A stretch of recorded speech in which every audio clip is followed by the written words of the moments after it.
Au nom du Père et du Fils et du Saint-Esprit, ainsi soit-il. Notre Père qui êtes aux cieux, que votre nom soit sanctifié, que votre règne arrive, que votre volonté soit faite sur la terre comme au ciel. Donnez-nous aujourd'hui notre pain de chaque jour. Pardonnez-nous nos offenses, comme nous pardonnons à ceux qui nous ont offensés. Et ne nous laissez pas succomber à la tentation, mais délivrez-nous du mal, ainsi soit-il. Saint Pilice, au nom du Père et du Fils et du Saint-Esprit, ainsi soit-il. Alors, nous en sommes aux croyants modernistes. Et nous avions vu comme premier point l'expérience religieuse. Nous voyons maintenant comme deuxième point la prétendue vérité de toutes les religions. À la page 41. Alors, tout cela est contraire à la foi catholique et ouvre la voie à l'athéisme. La doctrine de l'expérience, qui est jointe à l'autre doctrine du symbolisme, consacre comme vraie toute religion, sans en accepter la religion païenne, si on peut appeler ça une religion. Est-ce qu'on ne rencontre pas dans toutes les religions des expériences de ce genre? Alors, beaucoup le disent. Or, de quel droit les modernistes dénieraient-ils la vérité aux expériences religieuses qui se font, par exemple, dans la religion mahométane? En vertu de quel principe attribuerait-il aux seuls catholiques le monopole des expériences vraies? Alors, ils s'en gardent bien, les uns d'une façon voilée, les autres ouvertement, et ils tiennent pour vraies toutes les religions.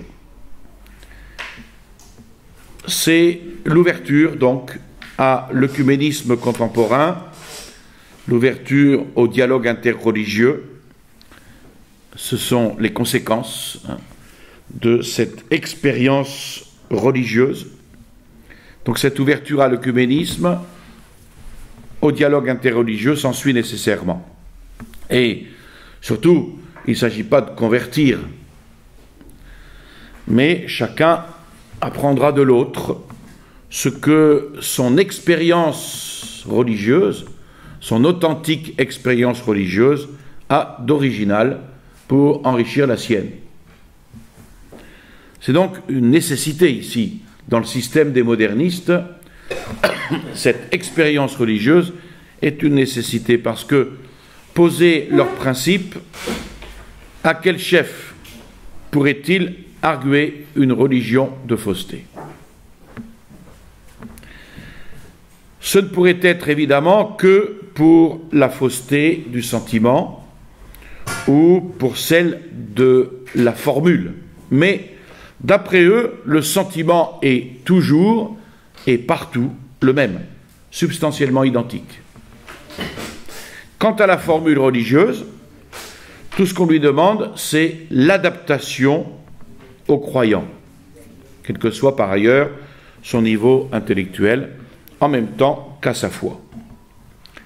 Alors, tout au plus, dans cette mêlée des religions, ce qu'il pourrait revendiquer en faveur de la religion catholique, c'est qu'elle est plus vraie, parce qu'elle est plus vivante. Et c'est encore qu'elle est plus digne du nom de chrétienne, parce qu'elle répond mieux que toute autre aux origines du christianisme. Alors, de telles conclusions ne sauraient surprendre, elles découlent des prémices. L'immanentisme, encore une fois, qui réalise l'unité du genre humain, remplaçant le christianisme, qui est bien entendu universel, par volonté divine. C'est la fameuse phrase « Allez dans le monde entier, baptisez-les au nom du Père et du Fils et du Saint-Esprit ».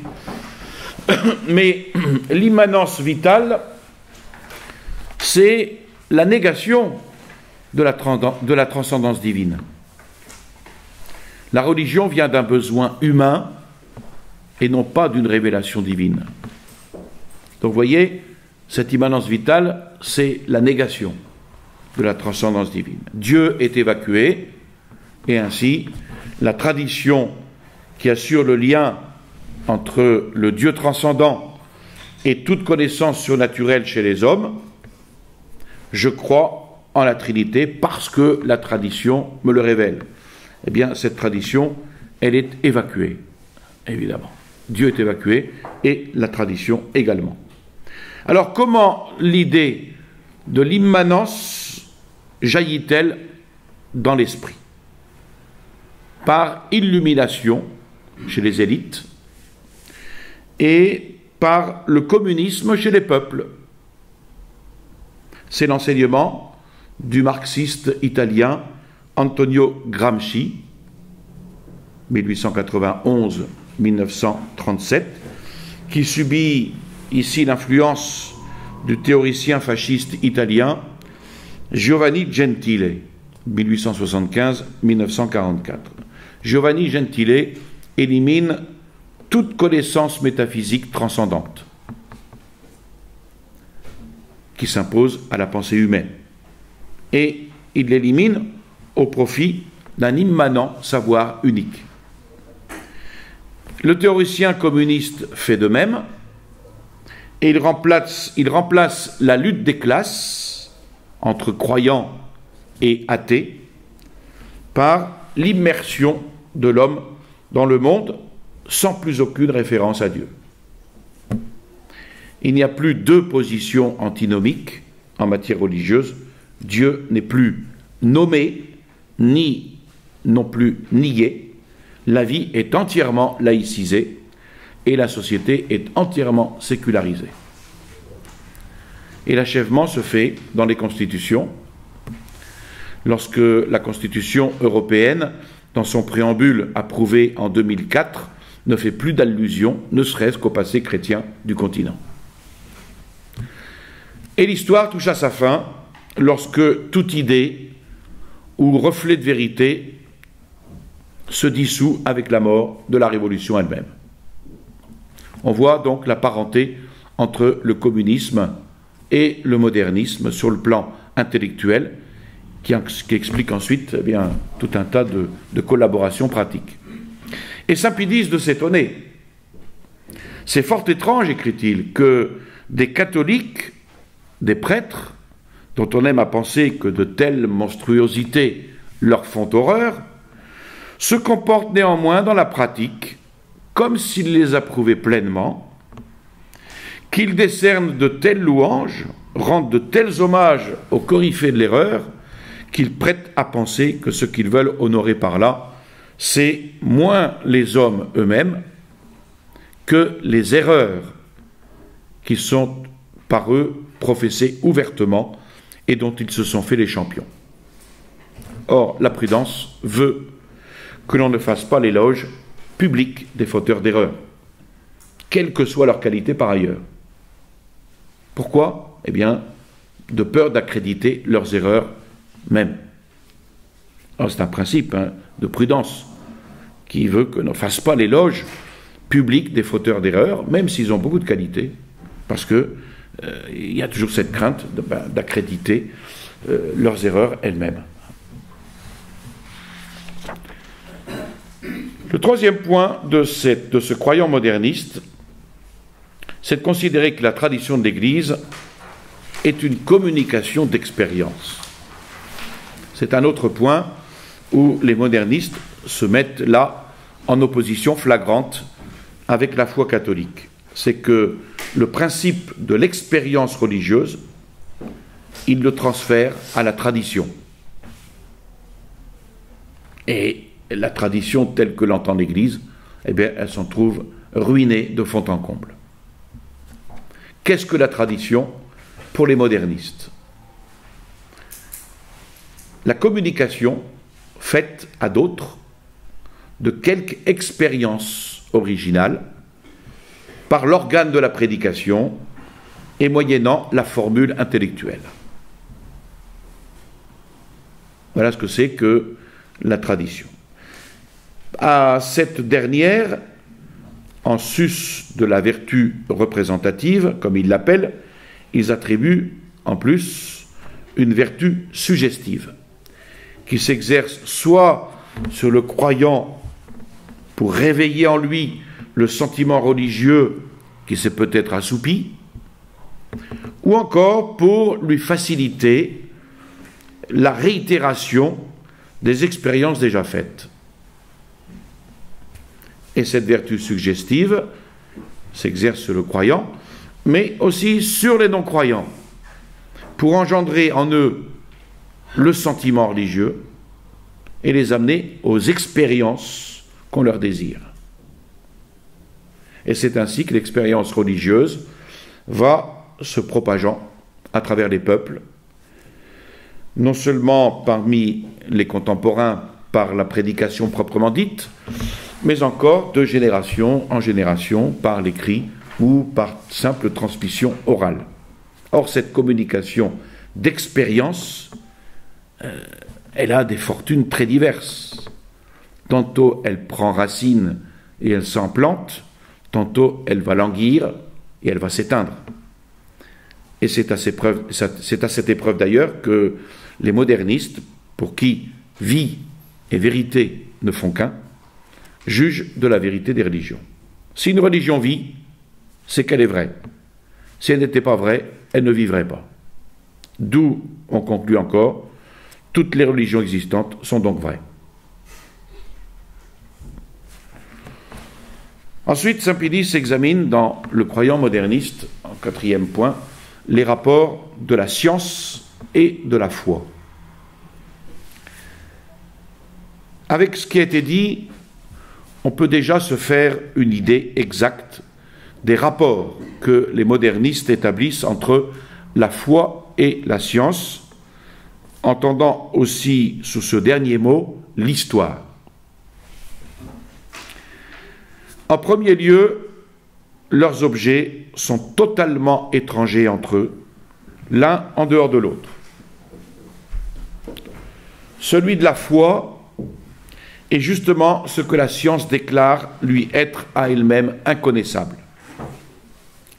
De là un champ tout divers, la science est tout au phénomène, la foi n'a rien à y voir.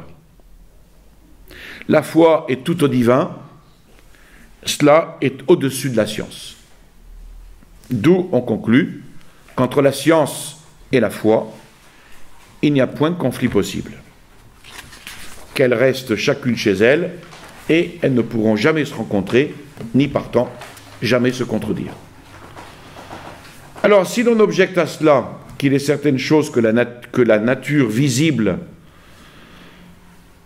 qui relève aussi de la foi, par exemple la vie humaine de Jésus-Christ, ils le nieront. Il est bien vrai, disent-ils, que ces choses-là appartiennent par leur nature au monde des phénomènes. Mais en tant qu'elles sont pénétrées de la vie de la foi et que, en la matière qui a été dite, elles sont transfigurées et défigurées par la foi, sous cet aspect, les voilà soustraites au monde sensible et transportées en guise de matière dans l'ordre divin. Et ainsi, à la demande, si Jésus-Christ a fait de vrais miracles, si Jésus-Christ a fait de vraies prophéties, s'il est ressuscité, s'il est monté au ciel, non, répondra la science agnostique, oui, répondra la foi. Ou il faudra bien se garder pourtant de trouver une contradiction. La négation est du philosophe parlant à des philosophes et qui n'engage Jésus-Christ que selon la réalité historique. L'affirmation est du croyant s'adressant à des croyants et qui considèrent la vie de Jésus-Christ comme vécue à nouveau par la foi et dans la foi. Alors, saint Pie X condamne évidemment ceux qui opposent le savant au croyant. Le savant fondé sur des raisons proprement scientifiques et le croyant recevant de l'autorité de l'Église des vérités inconnues des recherches et des conclusions scientifiques. Mais lorsque l'autorité ecclésiastique enseigne une vérité de foi comme correspondant à une parole d'un livre de l'Écriture sainte. Exemple, voici que la Vierge enfantera, qui annonce explicitement que Marie resta vierge dans la conception et l'enfantement de Jésus. Eh bien, cette autorité se fonde sur la lumière du Saint-Esprit et aussi sur la certitude raisonnable que le témoin qui prononce cette parole, le prophète Isaïe, est fiable. La décision s'appuie donc sur l'assistance du Saint-Esprit et puis sur l'étude, sur l'interprétation sérieuse qui va confirmer cette illumination divine. Donc foi et raison font toujours très bon ménage dans le christianisme. On se tromperait très fort si l'on s'imaginait qu'entre la science et la foi, il n'existe de subordination d'aucune sorte. C'est fort bien et fort justement pensé de la science, mais non certes de la foi, assujettie qu'elle est à la science, non pas à un titre, mais à 3 titres. Il faut observer, premièrement, que dans tout fait religieux, à la réserve de la volonté divine et de l'expérience qu'en a le croyant, tout le reste, notamment les formules religieuses, tout le reste ne dépasse point la sphère des phénomènes, n'est point soustrait par conséquent au domaine scientifique. Que le croyant s'exile du monde s'il lui plaît, mais tant qu'il y reste, il doit subir les lois, le contrôle et le jugement de la science. En second lieu, si l'on dit que la foi seule a Dieu pour objet, il faut l'entendre de la réalité divine et non pas de l'idée, car l'idée est tributaire de la science, attendu que celle-ci, dans l'ordre logique, comme on dit, s'élève jusqu'à l'absolu et jusqu'à l'idéal. À la science donc, à la philosophie, de connaître l'idée de Dieu, de le guider dans son évolution, de la guider dans son évolution, et s'il venait à assimiler quelque élément étranger, de le corriger. D'où cette maxime des modernistes, que l'évolution religieuse doit se coordonner à l'évolution intellectuelle et morale, ou pour mieux dire, selon le mot d'un de leurs maîtres, s'y subordonner. Enfin, l'homme ne souffre pas en soi de dualisme. Aussi, le croyant est-il stimulé par un besoin intime de synthèse, à tellement harmoniser entre elles la science et la foi que celles-ci ne contredisent jamais la conception générale que celle-là se fait de l'univers. Mais une telle assimilation sera la fin de la religion de vérité. De là, cette proposition condamnée dans Lamentabili, le catholicisme d'aujourd'hui ne peut se concilier avec la vraie science, à moins de se transformer en un certain christianisme non dogmatique, c'est-à-dire en un protestantisme libéral et large. Ainsi donc, vis-à-vis de la foi, liberté totale. Au contraire, et nonobstant qu'on les ait donnés pour étrangères l'une à l'autre, à la science, asservissement de la foi. Et cet asservissement est bien entendu pour le bien de l'Église, comme Lamentabili condamne la proposition suivante: l'Église se montre incapable de défendre efficacement la morale évangélique, parce qu'elle se tient obstinément attachée à des doctrines immuables qui ne peuvent se concilier avec les progrès actuels. Avec ça, on justifie toutes les déviations morales.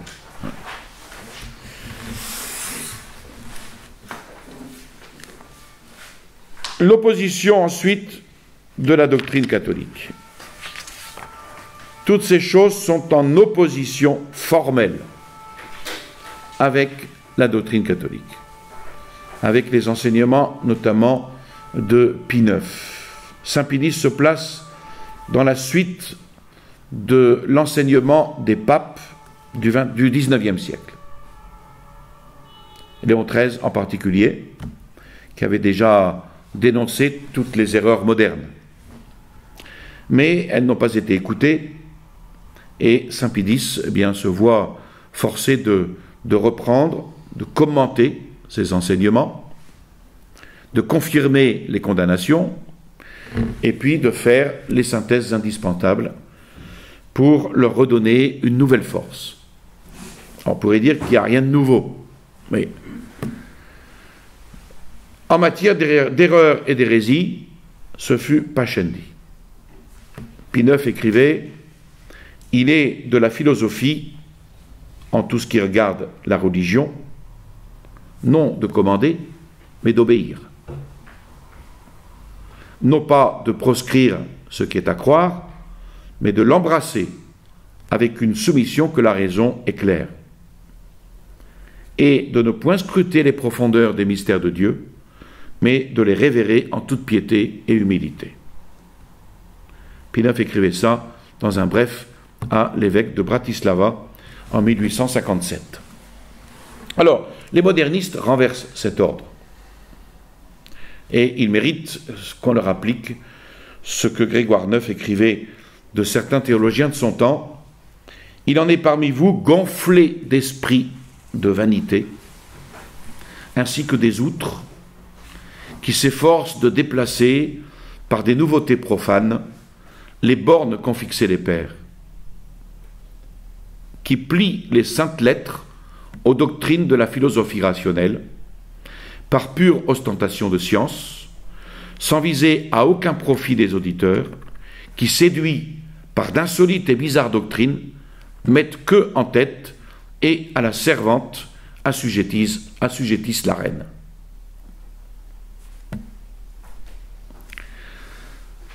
Ensuite,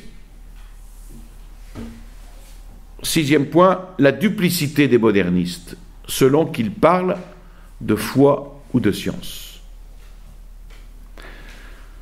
Ce qui va jeter encore plus de lumière sur ces doctrines des modernistes, c'est leur conduite qui y est pleinement conséquente. À les entendre, à les lire, on serait tenté de croire qu'ils tombent en contradiction avec eux-mêmes, qu'ils sont versatiles, oscillants, incertains. Pas du tout, pas du tout. Tout est pesé chez eux, tout est voulu, mais à la lumière de ce principe que la foi et la science sont l'une à l'autre étrangères. Alors, telle page de leur ouvrage pourra être signée par un catholique. Cette phrase est connue de Saint Pie X. Telle page de leur ouvrage pourrait être signée par un catholique. Tournez la page, vous croyez lire un rationaliste.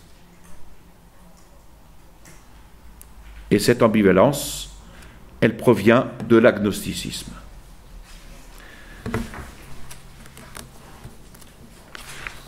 Ce que commente Monseigneur Williamson: si chez ces hommes d'Église, une tête est détachée de la réalité, mais de façon sélective, alors elle peut très bien dire 2 et 2 font 4.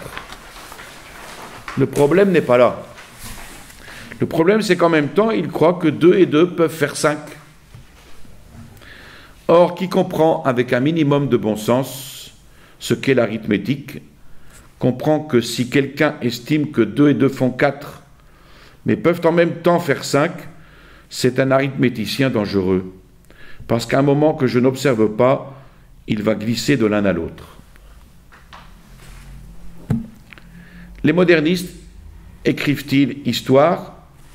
Nulle mention de la divinité de Jésus-Christ. Les modernistes montent-ils dans la chair sacrée? Ils le proclament honnêtement. Ils la proclament hautement, cette divinité de Jésus-Christ. Voyez cette ambivalence. Historiens, ils dédaignent les pères des conciles. Catéchistes, ils les citent avec honneur. Et si vous y prenez garde, il y a pour eux 2 exégèses qui sont fort distinctes.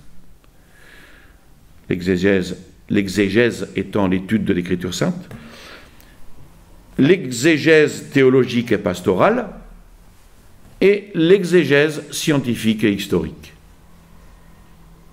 Eh bien, de même, en vertu de ce principe, que la science ne relève à aucun titre de la foi, s'ils dissertent de philosophie, d'histoire, de critique, ils affichent en 1000 manières, n'ayant pas horreur de marcher en cela sur les traces de Luther, ils affichent en 1000 manières leur mépris des enseignements catholiques, des saints-pères, des conciles œcuméniques, du magistère ecclésiastique. Alors, réprimandés sur ce point, ils jettent les hauts cris, se plaignant amèrement qu'on viole leur liberté. Enfin, vu que la foi est subordonnée à la science, pour les modernistes, ils reprennent l'Église ouvertement et en toute rencontre de ce qu'elle s'obstine à ne point assujettir, à ne point accommoder les dogmes aux opinions des philosophes. Et quant à eux, eh bien, après avoir fait table rase de l'antique théologie, ils s'efforcent d'en introduire une autre, complaisante celle-ci, aux divagations de ces mêmes philosophes. Et le tour est joué. Et c'est comme ça qu'on a trompé nombre et nombre de catholiques. Et qu'on les trompe toujours.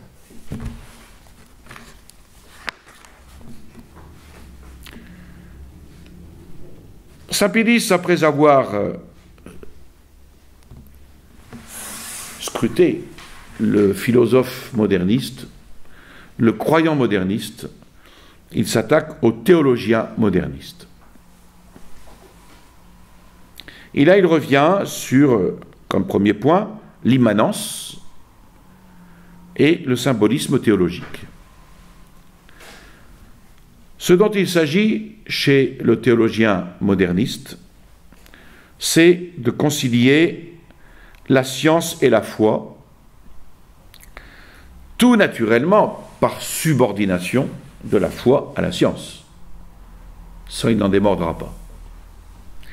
Et la méthode du moderniste théologien est tout entière à prendre les principes du philosophe, à les adapter aux croyants, c'est-à-dire les principes de l'immanence et du symbolisme. Le procédé est fort simple, dit-il. Le philosophe disait « Le principe de la foi est immanent ».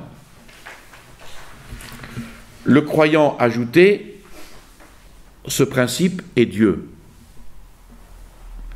Le théologien conclut « Dieu est donc immanent dans l'homme ». Et ça, c'est très bien vu. Le philosophe disait « Le principe de la foi est immanent ».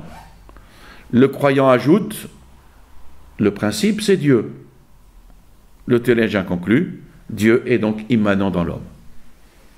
Et c'est ça qu'on appelle l'immanence théologique. De même, le philosophe disait « Les représentations de l'objet de la foi sont de purs symboles ». Le croyant ajoutait « L'objet de la foi est Dieu en soi ».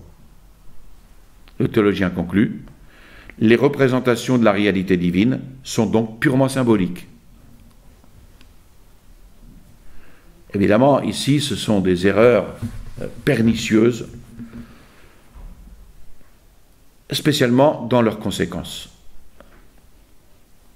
Alors, il analyse, comme deuxième point, une conséquence de cela, c'est-à-dire aucune adhésion à une formule dogmatique précise. C'est la conséquence logique. Pour commencer par le symbolisme, comme les symboles sont tout ensemble et symboles au regard de l'esprit et instruments au regard du sujet, eh bien, il en découle deux conséquences. La première, c'est que le croyant ne doit point précisément adhérer à la formule en tant que formule, mais en user purement pour atteindre à la vérité absolue. que la formule voile et qu'elle dévoile en même temps et qu'elle fait effort pour exprimer sans y parvenir jamais. Et puis la seconde, c'est que le croyant doit employer ces formules dans la mesure où elles peuvent lui servir, car c'est pour seconder sa foi et non pas pour l'entraver qu'elles lui sont données, sous réserve toujours du respect social qui leur est dû, pour autant que le magistère public les aura jugées aptes à traduire la conscience commune et jusqu'à ce qu'il ait réformé ce jugement. Alors, pour ce qui est de l'immanence, il est assez malaisé de savoir sur ce point la vraie pensée des modernistes, tant leurs opinions y sont divergentes. Et ce n'est pas sans raison. On brouille les pistes plus facilement. Les uns l'entendent en ce sens que Dieu est plus présent à l'homme que l'homme n'est présent à lui-même, ce qui sainement compris est irréprochable. D'autres veulent que l'action de Dieu ne fasse qu'un avec l'action de la nature, la cause première pénétrant la cause seconde, ce qui est en réalité la ruine totale de l'ordre surnaturel. Et puis d'autres, enfin, expliquent tellement la chose qu'ils se font soupçonner d'interprétation panthéiste, et ceux-ci sont d'accord avec eux-mêmes et sont vraiment logiques. Ensuite, la permanence divine, les sacrements en germe dans la conscience. À ce principe d'immanence, il s'en rattache un autre que l'on peut appeler principe de permanence divine. Alors, il diffère du premier à peu près comme l'expérience transmise par tradition de la simple expérience individuelle. Un exemple peut éclairer la chose et il sera tiré de l'Église et des sacrements. Il ne faut pas s'imaginer, disent-ils, que les sacrements et l'Église aient été immédiatement institués par Jésus-Christ. Cela, disent cela est en contradiction avec l'agnosticisme, qui, en Jésus-Christ, ne voit autre chose qu'un homme dont la conscience, à l'instar de toute conscience humaine, est allée se formant peu à peu. Elle est allée se formant peu à peu avec la loi d'immanence, qui répudie les applications faites du dehors, comme ils disent, avec la loi d'évolution qui demande du temps pour le développement des germes, ainsi qu'une série changeante de circonstances, et avec l'histoire, enfin, qui constate que les choses se sont passées, effectivement, selon les exigences de ces lois. Ce qui n'empêche point, et il faut l'affirmer, que l'Église et les sacrements aient été institués médiatement par Jésus-Christ. De quelle manière? Toutes les consciences chrétiennes furent enveloppées en quelque sorte dans la conscience du Christ, ainsi que la plante dans son germe. Et de même que les rejetons vivent de la vie du germe, ainsi faut-il dire que tous les chrétiens vivent de la vie de Jésus-Christ. Or, la vie de Jésus-Christ est divine, selon la foi. Divine donc sera aussi la vie des chrétiens. Et c'est pourquoi, s'il arrive que la vie chrétienne dans la suite des temps donne naissance au sacrement et à l'Église, on pourra affirmer en toute vérité que l'origine en vient de Jésus-Christ et qu'elle est divine. Il y a bien vérité chrétienne pour les modernistes, mais selon une définition de la vérité qui n'est plus du tout la définition commune et réaliste. Et c'est là le propre de la Révolution. Le propre de la Révolution, c'est d'utiliser les mêmes mots après en avoir changé le sens. Et c'est par le même procédé que la divinité sera octroyée aux Saintes Écritures, qu'elle le sera au dogme. Et là se borne à peu près la théologie des modernistes. Mince bagage, sans doute, mais plus que suffisant si l'on s'en tient avec eux que la foi doit en passer par tous les caprices de la science. Et l'application à ce qui va suivre est aisée. Les dogmes sont donc des constructions à partir de la formule primitive. On a surtout parlé jusque-là de l'origine et de la nature de la foi. Or, dans le système des modernistes, la foi a plusieurs rejetons, dont voici les principaux: l'Église, le dogme, le culte, les livres saints. Alors, pour commencer par le dogme, il naît du besoin qu'éprouve le croyant de travailler sur sa pensée religieuse en vue d'éclairer de plus en plus sa propre conscience et celle des autres. Et ce travail, il consiste à pénétrer, à expliquer la formule primitive, ce qui ne doit pas s'entendre d'un développement d'ordre rationnel et logique, mais commandé entièrement par les circonstances. Et il l'appelle d'un mot assez obscur pour qui n'est pas au fait de leur langage, le mot vital. Et il arrive ainsi qu'autour de la formule primitive naissent peu à peu des formules secondaires, organisées par la suite en corps de doctrine, ou, pour parler avec eux, en construction doctrinale, sanctionnées en outre par le magistère public, comme répondant à la conscience commune. Elles recevront donc le nom de dogme. Et du dogme, il faut distinguer avec soin les pures spéculations théologiques. Celles-ci, d'ailleurs, pour n'être point vivantes à proprement parler de la vie de la foi, ne laissent pas d'avoir leur utilité. Elles servent à concilier la religion avec la science, à supprimer entre elles tout conflit, à éclairer extérieurement la religion, à la défendre et à constituer une matière en préparation pour un dogme futur. Quant aux sacrements, ce sont des symboles vides. Sous le mot culte sont compris les sacrements. Et sur les sacrements, les modernistes greffent de graves erreurs. Le culte naît d'une double nécessité, d'un double besoin, car la nécessité et le besoin, telle est dans leur système la grande et universelle explication. Elle est évidemment en plein immanentisme, en plein subjectivisme. Le premier besoin, ici, c'est de donner à la religion un corps sensible. Et le deuxième besoin, c'est de la propager, à quoi il ne faudrait pas songer sans forme sensible, ni sans les actes sanctifiants que l'on appelle les sacrements.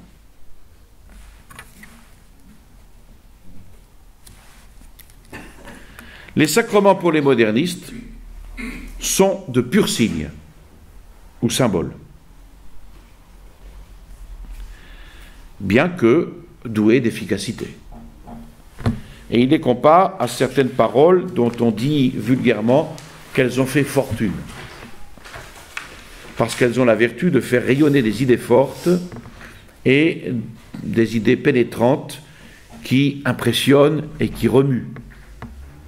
Comme ces paroles sont à ces idées, de même les sacrements aux sentiments religieux.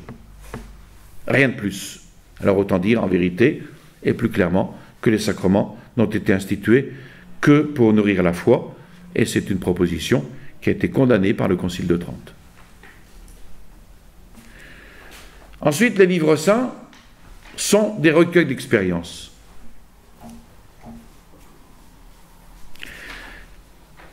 Les livres saints ne constituent non plus que de simples rejetons de la foi. Et si on veut les définir exactement, on dira qu'ils sont le recueil des expériences faites dans une religion donnée.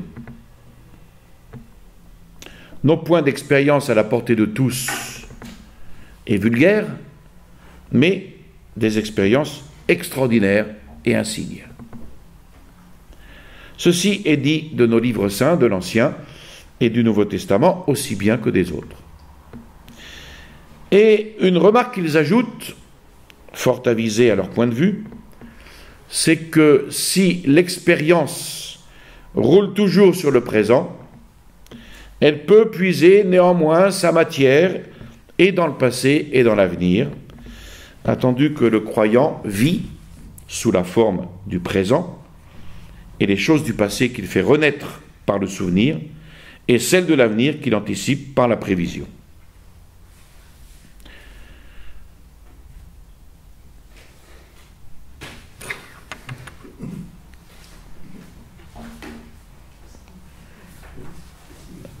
De là, parmi les livres saints, je pourrais pas vous... Je vous donnerai le...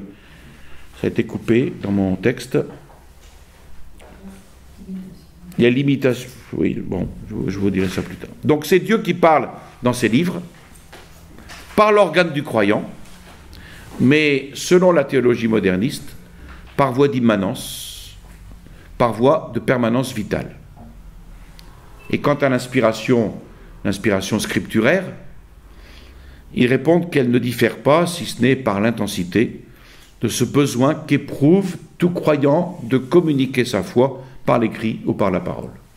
Voilà comment il réduit la question de l'inspiration scripturaire. Alors on trouve quelque chose de semblable dans l'inspiration poétique, et on se souvient de ce mot fameux, « Un Dieu est en nous, de lui qui nous agite vient cette flamme ».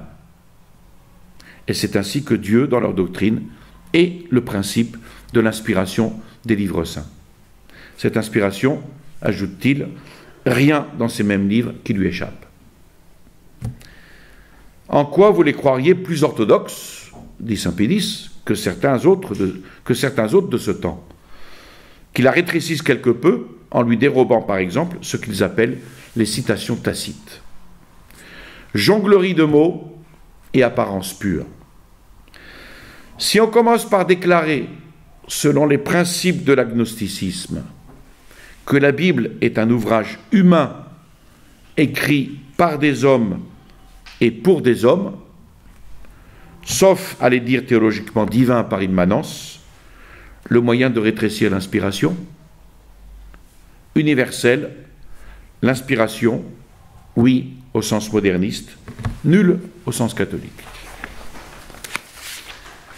Nous verrons la prochaine fois, après les sacrements, les livres saints, l'Église qui sera une émanation de la conscience également.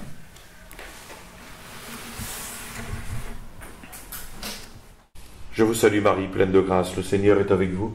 Vous êtes bénie entre toutes les femmes, et Jésus, le fruit de vos entrailles, est béni. Sainte Marie, Mère de Dieu, priez pour nous pauvres pécheurs, maintenant et à l'heure de notre mort, ainsi soit-il. Au nom du Père et du Fils et du Saint-Esprit, ainsi soit-il.